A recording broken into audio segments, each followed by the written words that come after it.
Hello, everyone. Welcome to another episode of Open Up the Workforce, where we speak with executives driving the future of diversity, equity, and inclusion. I'm very excited to have a very special guest with us today, Jeffrey Schmitz, who is the Chief People Officer at Zebra.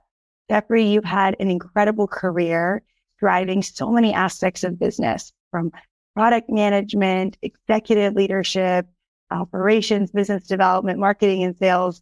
You've had an impressive background. Can you share a little bit more about your career story and what's led you to where you are today? Yeah, thanks for having me. I think the key for me, as I think about my career, as you said, I've started as an engineer. So I'm a software engineer, and I found my way into product management, general management, been chief marketing officer here at Zebra, and now chief people officer. And as I think back about my career, this is a story I often tell to our interns. Is one of my favorite times of the year is getting a chance to talk to them in a group. As I talk about, the first thing is your degree isn't a life sentence. It's only a starting point. And I found three things in my career that helped me go from one job to another that I think are really important. One is just simply hard work. I've never seen anyone succeed without really working hard. Number two is staying positive and having a positive attitude is a fantastic thing to have. And the third one, probably the most important and the thing that helped me get from kind of one type of job to another, is being curious about the business, understanding how does the company I'm working for, how do they make money? Who do they compete with? What are our differentiators? It's that curiosity that kind of took me out of the engineering world into more the business world and the marketing world and ultimately the people world. So those are the kind of the three primary things I look at that helped me have a non-linear career. And there's no reason other people who are early in the career can't have a non-linear career as well.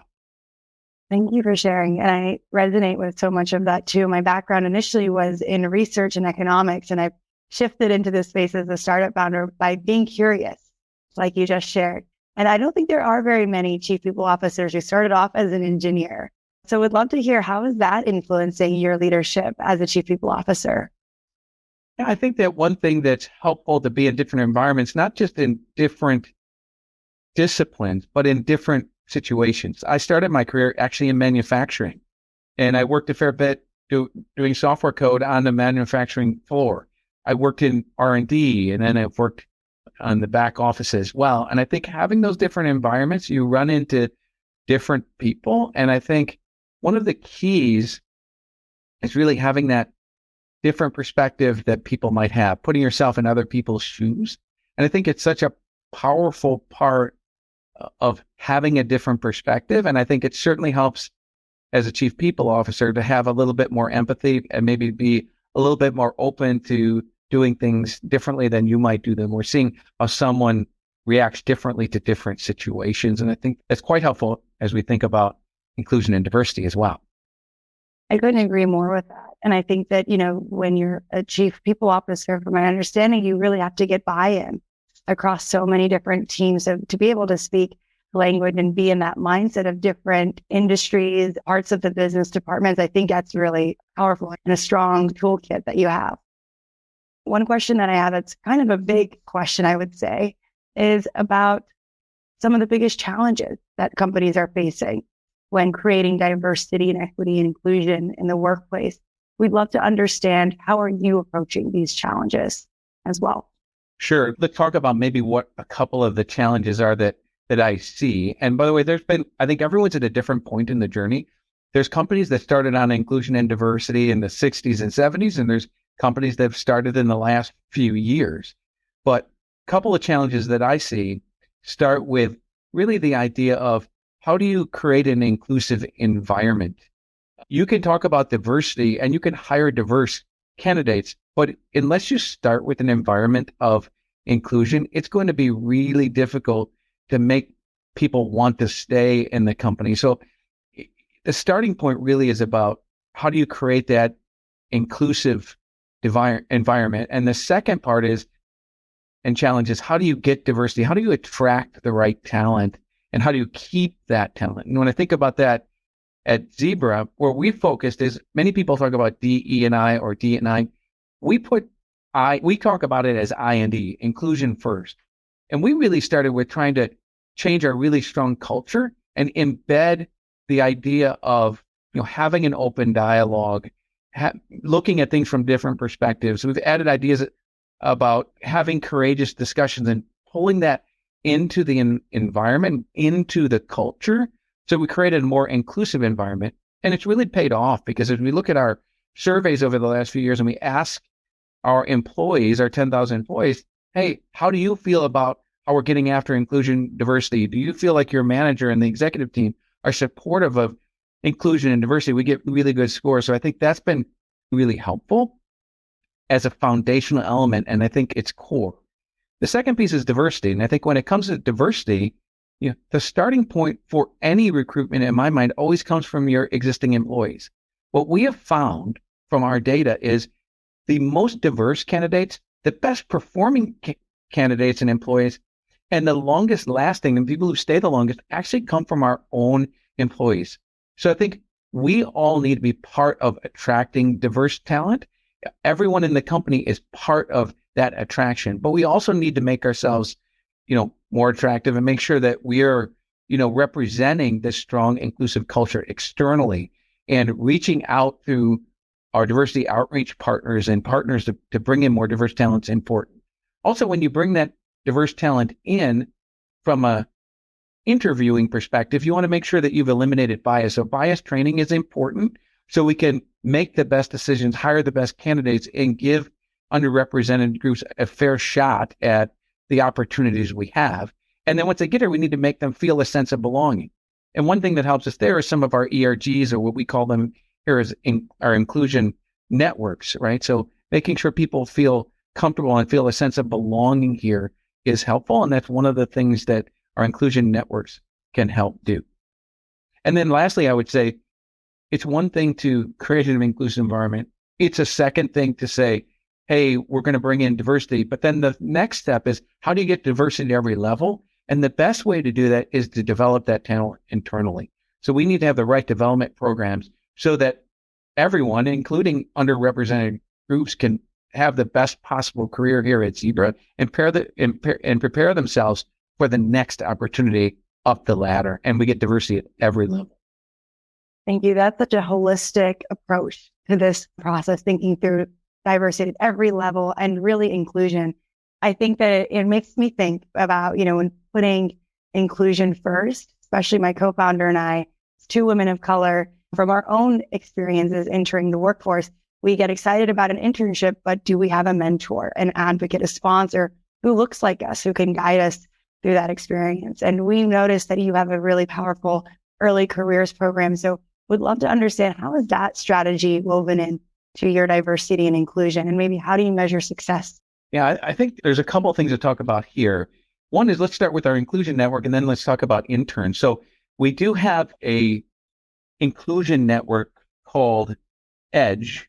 And the idea of EDGE is for not necessarily young professionals who are part of Zebra, but they're really about newer careers. And I think that's a great place for people as they enter Zebra and they're earlier in their careers, irrespective of their experience or age, but bringing them in, making them feel a sense of belonging, finding people who look like them and think the same way, having them have a place to come is really important. And I think it creates the right kind of community and family that we want to create here at Zebra. The second thing that we've used very effectively is our intern program. So we haven't had an intern program that long. I think we're coming up on our 6th year of interns, but we get a slew of people applying for, the many internships we have around the company. And we've done really a better and better job of recruiting talent and a fair bit of diverse talent from universities and elsewhere to our intern program. And we've hired a significant number of them. I think the benchmark is around 50%, and we were slightly above that in our last class. So we've been getting better and better at our intern program. We've been better and better bringing in diverse talent and having them not just be interns and have a great experience here that they can go back and talk about at their university, but also then hiring them as full-time employees after they've graduated. That's wonderful to hear. And they do speak about it. It comes down to also that essence of the employer brand that you spoke about, and making sure that everybody is part of that mission and very much involved. As the Chief People Officer, Jeff, we understand that there are a lot of different strategies you're leading. We'd love to understand, how do you really think about measuring and understanding the metrics behind success for your internship program? Yeah, we talked about conversion for interns, obviously an important factor, because if you can turn those interns into productive employees, that's fantastic. Secondly is, how do we develop those interns, and do they stay long-term, and how do we develop them? And actually, we have a few programs that we use to do this. So in some of our functional areas, we've developed early career paths where people can rotate from one discipline to another inside a function, let's say finance, and that can give them a jump start to their career and help develop them. We also have different development classes that we have. So the key for interns is then to quickly help them develop their skills and find new opportunities inside the company. So that's the other way to measure success. Those are all very powerful ways and very clear, especially as they move through the ladder to other opportunities within Zebra. That's what I think about internships and early career opportunities. I always think this is a way to try out something new, figure out, do I like it, and tap into something else that's exciting. So that's such a perfect perspective that we also embrace. It's interesting because I know you're so involved in interns. One of the things I tell the interns is, the most important thing is you learn something. And sometimes you're going to learn this is exactly what you want to do in your career. But equally important is, you may have an experience where you say, you know what? I was in this particular area and that's not something I want to do. Both are important learnings. Absolutely. And when you think about how much you might be spending for a college degree, learning what you don't want to do is so, so important, right? Because you can take up and you can pivot your career major. You can understand other areas of the business. And so I think having that flexibility as an employer to create that sort of infrastructure where someone can actually jump from maybe one industry or one department to another is something that a lot of employers don't have the capacity to do. How do you think about that, Jeff? Yeah, I think the key to this is to make sure that, one, as we talked about before, curiosity is critical to this. So one of the things I wouldn't bypass is putting all the responsibility on the company itself. Some of this has to come from the individual. So this idea about having curiosity is the idea about, hey, how do I understand the business? How do I maybe do a job shadow, which is something that the company does support in different ways, or gig opportunities. So there are opportunities like that at the company, but it really has to start with that curiosity yourself and that willingness to put in a little bit of extra effort. So I think it's a joint responsibility. The company needs to create programs, rotational programs like we have inside functions, the idea of gig opportunities, which we've created, and this idea of job shadowing, which we have throughout the company in different places. Those are all important ways, but it's relying on both the employee and the company to create and match those opportunities. Absolutely. And that goes back to our mission around symbiotic relationships. I'm not sure if that's where our name originated from, but we believe that the onus is on both the participant and the employee as well as the employer in order for this to be very successful as an engagement. Looking ahead to the future, are there any initiatives that you are excited about launching and moving forward when it comes to diversity, equity, and inclusion? Yeah, I actually really excited. Something we launched just this year is really kind of become the focal point of our I&D objectives for the year, is this idea of the 4C model. And let me explain what those 4 C's are. They start with culture. And as we talked about before, creating that sense of an inclusive environment and culture is so important. So if we can advance the culture of belonging through continuous learning, and every individual and every company is at a different stage, but to continue to advance that is really important and it's foundational. So that's C number 1. C number 2 is career. So one of the things we've asked our leaders to do this year more formally is make sure that we're giving a helping hand to people. Make sure that we're providing the mentorship and sponsorship that we can create by our leaders spending time with people, particularly of underrepresented groups. So career is the second C. The third one is I want to extend that to community. We can worry about the problems today of creating inclusion and diversity at all levels in our company, and we do, but we also need to look to the future. And when we think about the third C of community, one of our philanthropic specific areas of focus is on STEM. So how can we as a technology company help drive more underrepresented groups to get involved in STEM. So that's the community piece.